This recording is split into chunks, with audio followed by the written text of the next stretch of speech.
You are listening to the Short Convos podcast.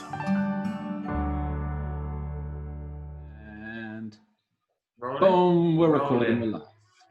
Hello, podcasters, YouTubers, Facebookers, Instagrammers, and all the other social media, and welcome to our short convos. My name is Jacey, Warrior Light Cashman. And as Miralai, we are available on Spotify, YouTube, Apple Podcasts. So if you find us, like us, leave us a 5-star review, subscribe, and all that good stuff to stay up to date with everything that's going on. Tell your friends and tell family and your colleagues and everyone about us. You know, yes, keep the convo going. Spread the word. Keep the convo going. Yes. Well, actually, as I was going to show that there's some authenticity to what we're doing, as in none of this is pre. We don't like have a meeting beforehand and predetermined and everything. It is literally just our weekly conversation. And if you've got the bell ready, you may have just joined. You might not be aware we're actually martial arts instructors, and we had our instructor meet earlier. And am I right in saying as you weren't so jolly earlier? I wasn't in the best of moods. No, fair to say. I was a bit doom and gloom, to say the least. Yeah, I wasn't. Well, I'm still not, to be honest, a perky bunny. If I'm being, I'm very suited to my black outfit at the minute. I'm a little bit gothic in Okay. But is that a reflection of this last week or just today? Yeah, I think so. I think it's mostly just frustration at things. I'm of the belief, and I try to be of the mindset that you should just focus on what you can control. But every now and then you can't help but get a little bit irritated at the things that you can't. And I think that's all that it just culminates at a certain point.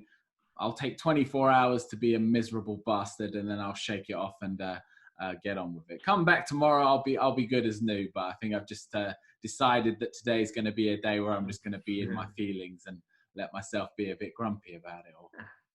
Good luck to you. Yeah. Did you do any science on the theory of three from last week? I couldn't find anything, to be quite honest. I found there is a lot of, is superstition the right word? I don't know if it is. There's a lot around the number 3, but nothing really based in science or anything of the such. But it does seem to be something that goes around and is present in a lot of places and times. So I don't know what it's all about. I can only think again in my head that it must be something about the way our minds are made up, that we just like it, that it feels, it brings a level of comfort. It feels like complete. Things feel finished when there's 3. I was even thinking like past, present, and future. Things like that. The way we divide up our time and things. Morning, daytime, nighttime. There seems to be a lot of it. So I don't know what it is. Breakfast, lunch, dinner. Yeah, it seems to be around. It seems to be a thing. Okay. 3 levels of school: infant, middle, senior school. Yeah, and then 3 levels of advanced school from there. Yeah. See, it goes on. Or education, work, retirement. If you don't count birth and death. Yeah. Leave those 2 bits out. Birth, living, death. That's it. See, we can go on all day. Let's just do this. 45 minutes. We're just going to point out trees. Or trees. Acceptance. I wrote that down. When you were going to ask how my week was, I was going to say I'm having a week of acceptance, but I feel like I'm in a bit of a storm of acceptance at the moment. I just feel like I'm out on top of a hill, on the edge of a cliff, with lots of wind howling at us. I feel like, I've just got to accept this storm at the moment. I'm not really pissed with it or anything. I don't feel, I'm not in a miserable mood. I'm just, I think I don't subscribe to stress, but like an ulcer on my tongue, my ears a bit sore, and the symptoms of being a bit run down. I feel a bit of that. And I think when you're a bit like that, it's just harder to accept some truths, isn't it? Truths that maybe we're not going to be back to a normality or what we were doing before all of this for some time. That acceptance word, that's like struck a chord with me there, because I feel like this, you've put it nicely. I like this.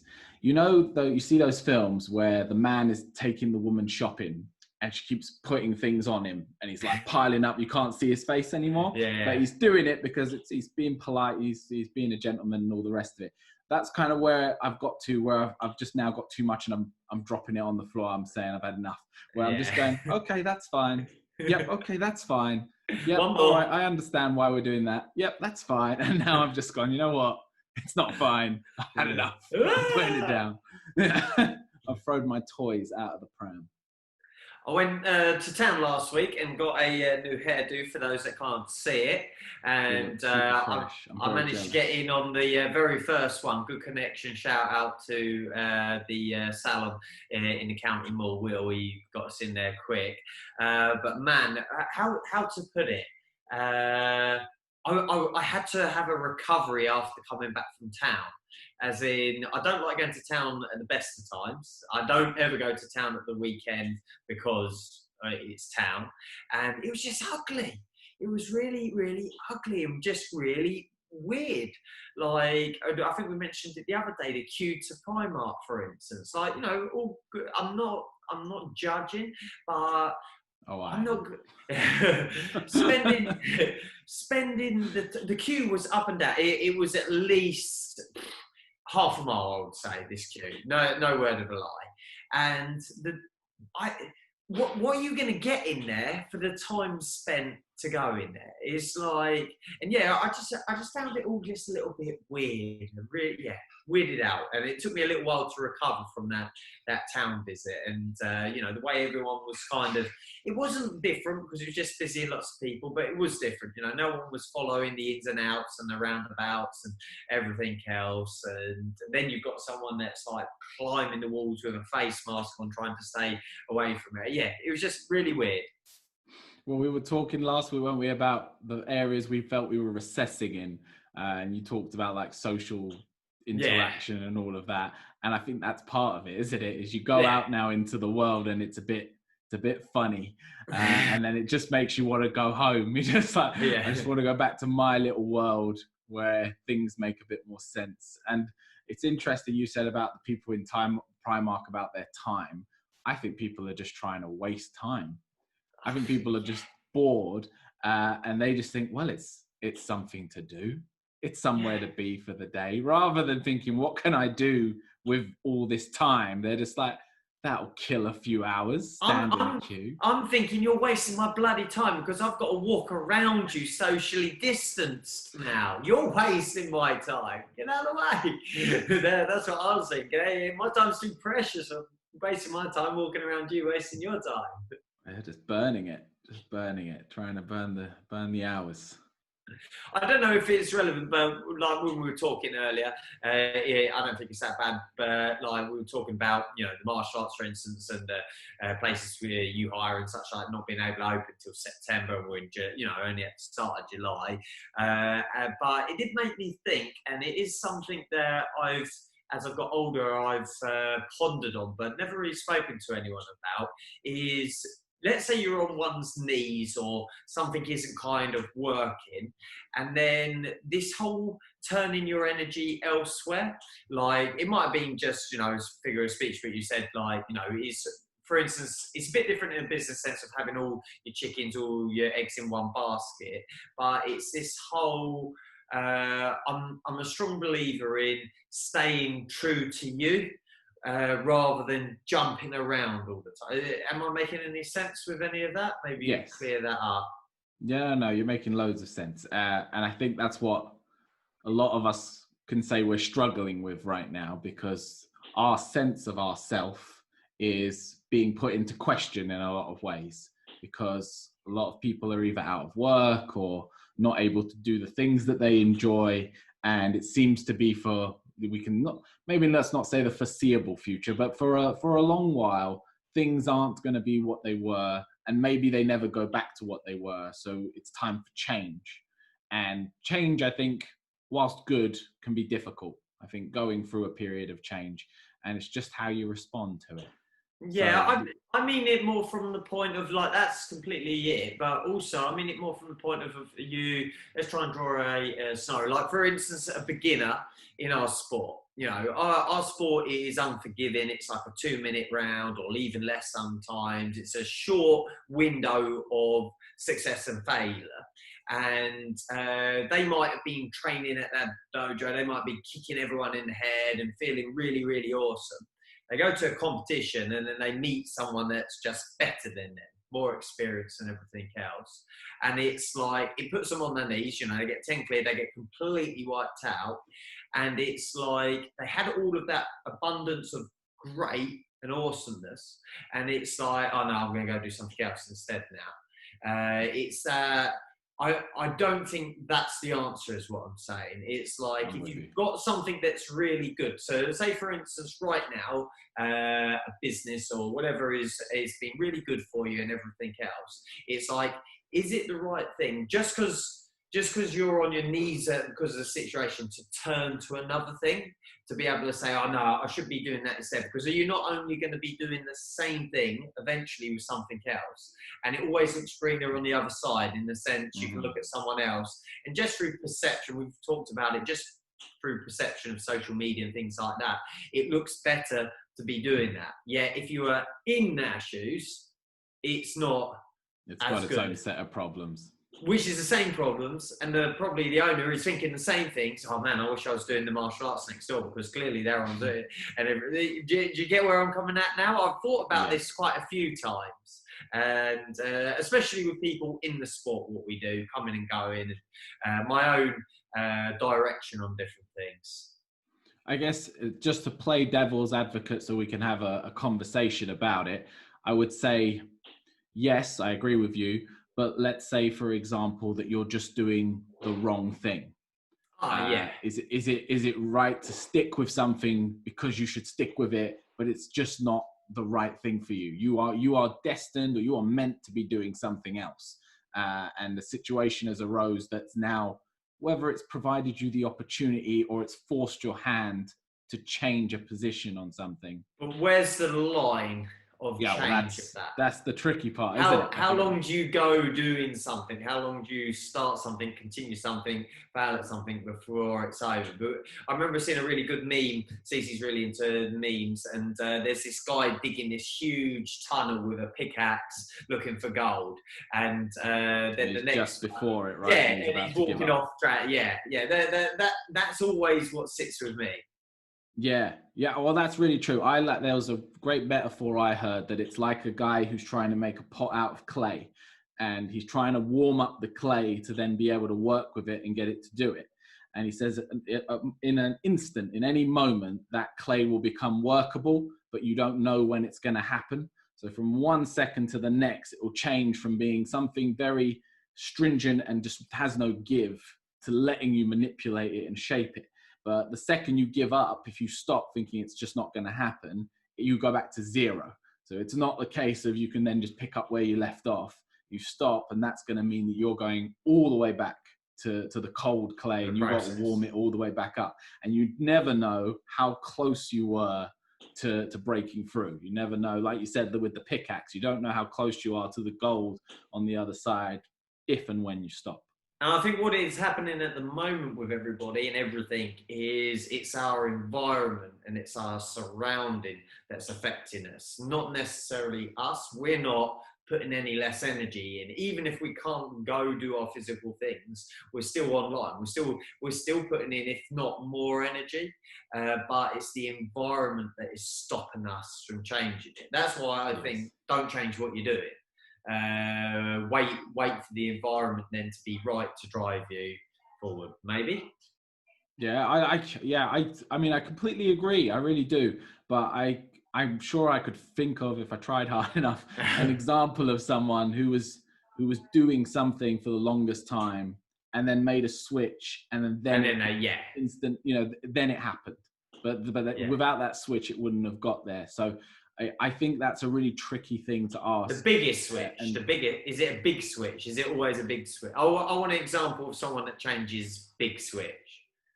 Yeah, I think it would be a big switch. The ones I could think of that the way they must have been is people who have become very successful, whether it be celebrity or in a sport or something, and they have these stories of, I was in school or I had a job, I had this very comfortable life, but it wasn't making me happy.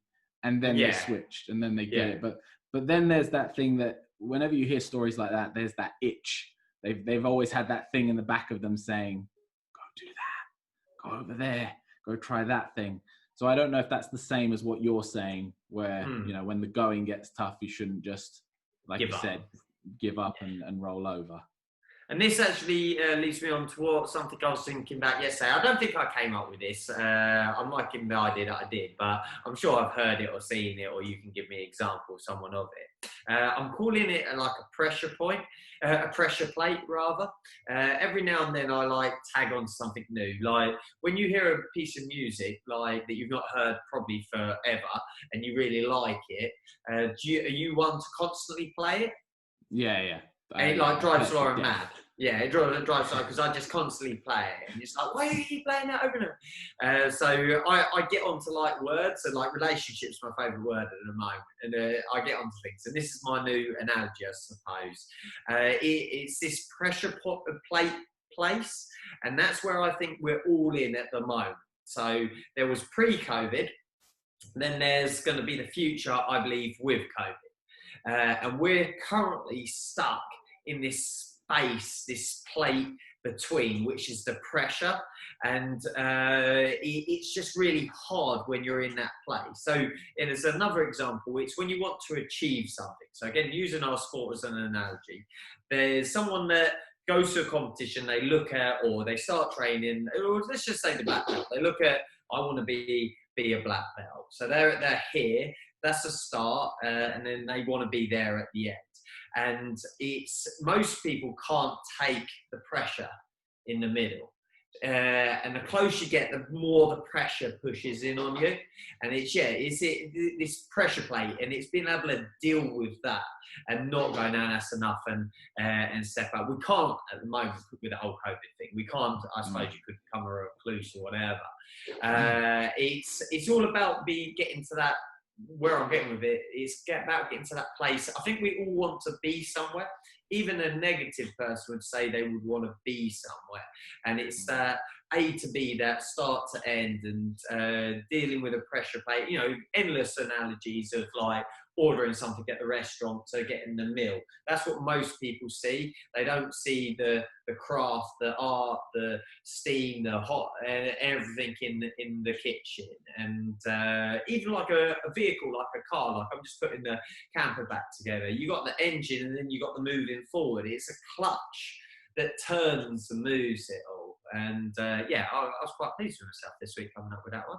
No, I like it. It's very true. I think a big part of that pressure is, and this is maybe not so COVID related, but just in general, is plateaus and coming to points of large resistance, where, especially after the beginning, because normally you have what I call newbie gains, where you're new at something or it's a new venture and you're full of energy to do it. And it's going to have that initial burst of success, whether it be you're trying to lose a bit of weight or make a new business or get social media following, and then it's going to taper off. That's it's almost inevitable it's going to do it.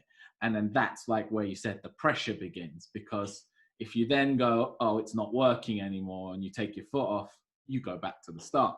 It's game over, it's reset. So it's about being able to stay, I guess what you're saying, it's being able to stay there even though nothing's moving. Keep pushing against the wall, against the pressure, even though you're not, as far as you can feel it, moving even an inch. If anything, you feel like you're regressing, you're moving backwards. Yeah. But I guess at some point the pressure gives, right? And that's what you're trying to say, is if you push hard enough, you stay there enough. Or more so, that is just the nature of the three things, the start, the end, and the pressure in the middle. And to me personally, if I look back, especially last few years, I'd like to think I've been successful at numerous different things throughout life. And I'm actually drawn to stepping into that at the moment, I feel. When I'm starting to think about it, it's like I'm actually looking for things to step into. And like Lauren's always saying, oh, you're doing too much, you're doing too much. And yes, I probably, relationship relation to what I said at the start, I have done too much at the moment, but I think I'm drawn to it because I suppose I'm getting a bit of a kick off of it, if that makes sense as well. Yeah, it does. It does. Yeah. It does. It's a tricky thing, isn't it? Because if you just stay in your comfort zone and just stay with stuff that's easy and comfortable, you can get through life, I assume, pretty happily to a point. But just no magic's gonna happen in your life. Your life is gonna be very dull. There's not gonna be any chance for a magical moment because you're just living in a very safe space where, although nothing seriously bad might happen to you, at the same time, nothing incredibly good is going to happen to you either. You're just in this, limbo of nothing really going on. So I think what you're saying is you'd rather go into a world or into a space where there are going to be some crushing lows, but it's all worth it because you're going to experience the most euphoric of highs at the end of it. And then you'd rather be on a roller coaster that makes you feel something than just on the merry-go-round just going around and not feeling a thing. And then I just thought of it actually. I got given a book a little while ago. I don't know if I can read it without falling down. I was going through a bad stage at the time with my connection with the sport, and there was a lot of influencing factors from passing a family to friends and to a new family. Basically, just felt like a pressure time at the time. And Corey Kane, a really good friend, he got us on the path of thinking, and there was this book, Winning, that he shared with us. And we had a conversation about winning and the perspective of winning. So I think most people see winning as the gold medal at the Olympics or, winning and achieving. But he talks about winning as in from a perspective of what is it to you to win? Because one man's winning is another man's losing, kind of thing. And it got me to thinking, not that it's a negative tone at the moment, or the world is kind of really a bit, but are you not beaten? You're only ever beaten by yourself. So I was thinking about winning, you only make yourself a winner at the end of the day, because even if you win everything and if you've got all the money in the world, you'd want to earn all the money in the world again and win it all again. It's like a never-ending tunnel. Is it the same thing on the other foot? If you look at it, you're never beaten. You only beat yourself. I believe so. Yeah. It's if you look at people who have gone through horrific things in life, like we spoke a while ago about the guy from Auschwitz who went to all the concentration camps and managed to get out of it and then prosper and survive. The only way you get through something, and that's an extreme example, but I think it highlights it a bit clearer. The only way you get through that is through your mind, isn't it? Because physically, everything has been taken from you that could be taken from you. Your freedom, your family, everyone's dead. All you've got left is your mind. So that's the only thing that didn't get beaten on him, and that was really the only thing he needed to power through. So I think there's a lot of truth in what you're saying, and I think it's good for me to hear it at the minute because I've needed it. I'm not ashamed to say that this week, and especially today, I've had a moment of weakness where the knees have buckled. But I'm comfortable in the fact that I know that I bounce back from these things. And I think that's an important thing to know as well, is that sometimes you're going to lose, like you said, winning and losing. Sometimes you're going to lose the fight. Sometimes you are going to get battered and get 10 cleared in life or whatever it is. And the most important thing is that you get back up tomorrow and you go try again and you don't walk away from it. So you're allowed to lose, and I think you're allowed to wallow in it for even a moment, as long as that doesn't result in you then letting it consume you and be the end of you. Yeah, completely. And I don't think on any of the podcasts we've ever had a Star Wars reference, have we? And being Which a very is criminal, really, considering being we're a both huge pretty big Star Wars fans. So I had to put this down to relate with it as well. It's all from a certain point of view. What do you make of that? Are you now going to start light side, dark siding me? No. Everything is from a certain point of view: winning, losing, being beaten, and success, no success, and everything. It's Obi-Wan Kenobi's. It's all from a certain point of view, isn't it? Yeah, it's how you look at stuff, because there's that. What's that old adage? You can win or you learn. Yeah. You can take it as a loss, or you can take it as a learning opportunity. Yeah, you can take what's going on at the moment as defeat or as change. Our Fight Club people, they never lose. You know, my guys, we never lose. We just run out of time. You know, that's all it is. And you're never going to be beaten because you don't beat yourself, isn't it? It's and it's all a point of view. Do you think your points of view have changed over the years? Yeah, I guess so. I think as you grow older and you mature, like what we're talking about, you realize the bigger picture of things more. So it's less specific, and it's a bit more, you understand that there's more going on in the world.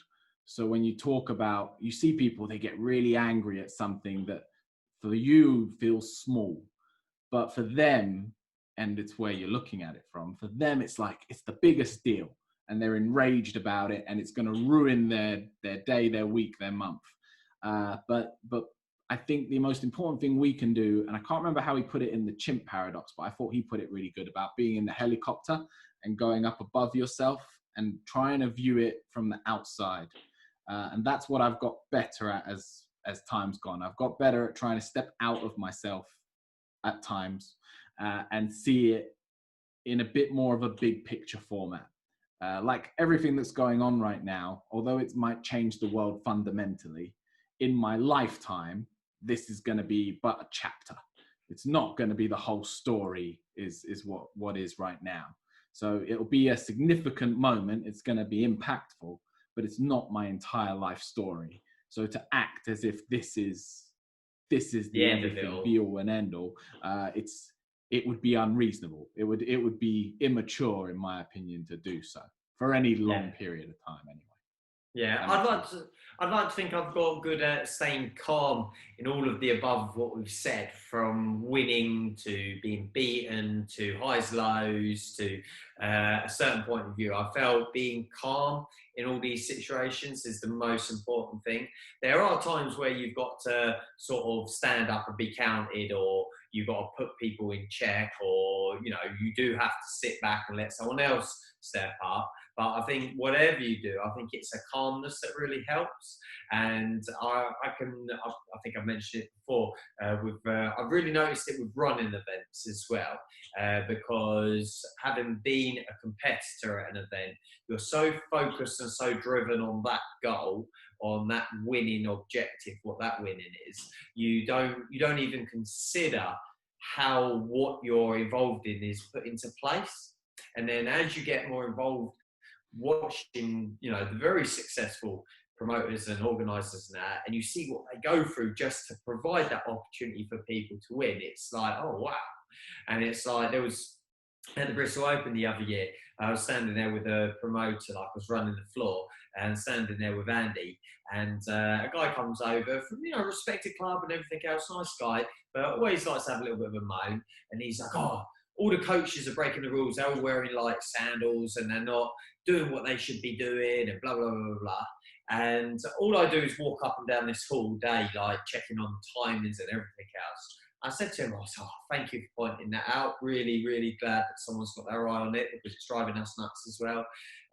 Go ahead, get a white shirt, walk up and down and just tell them. Just tell him. And and he's like, oh no, I've got too many fighters I've got to sort, and goes off. And it's like, I just find a calm approach, and almost it's like you've got a load of tools ready or answers ready. Like we're using a management software, and I've got a load of notes to go to when there's a problem. So if I need to enter entry, I need to go to file.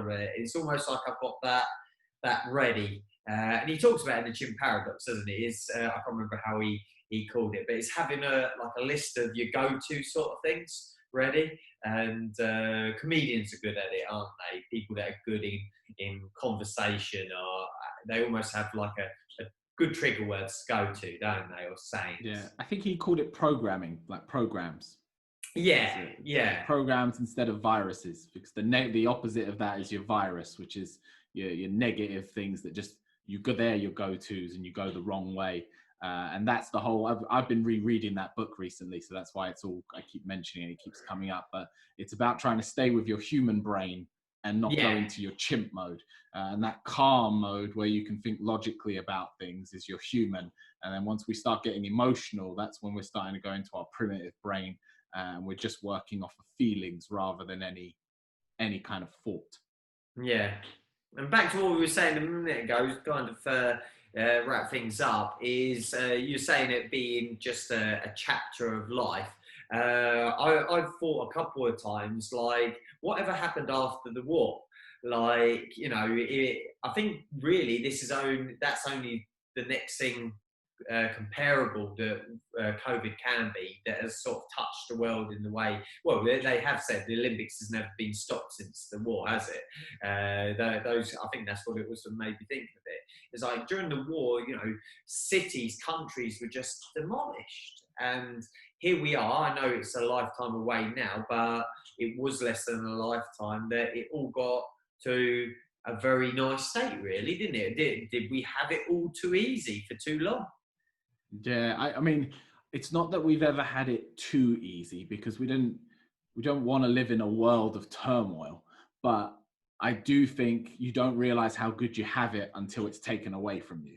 Yeah. You don't realize how lucky you are until you're not lucky all of a sudden for a moment in time. And I think, in that sense, we've all had a big smack around the face and just been reminded, look, actually, life's pretty good. And you can't be too miserable about it. And if you want to be miserable, I'll give you something to be miserable about. Like episode 13, we'll be talking back at episode 24 and going, Jesus, we had it lucky back then, didn't we? COVID 20 came out and we're all underground now. Do you remember how upset everyone was at COVID-19? Yeah. Bunch of wusses. What if we're in the easy bit right now? What if that? Exactly. This is the young part. It's when they come back as zombies, right? Yeah. Everyone, and then we get an I Am Legend situation. Yeah. So, well, I certainly feel twisted up the other way now. I feel like, energized. I want to go step into a hot cooker room and sort of deal with all the shit right now. Well, it's funny because I actually feel after that the lid's been taken off the pressure cooker for me. You've brought me back down to earth, because I had like steam coming out of both ears when we started. You've grounded me a little, so I appreciate that. So hopefully anyone else who was having a bad day today can listen to that and come out of it a little more level-headed. Yeah, share it with other people too. Share it with your family and friends. Keep the convo going. Guys, like, share, get it around. We appreciate it. And we will see you on the next one. Please keep the conversation going. See you later. Peace out, guys.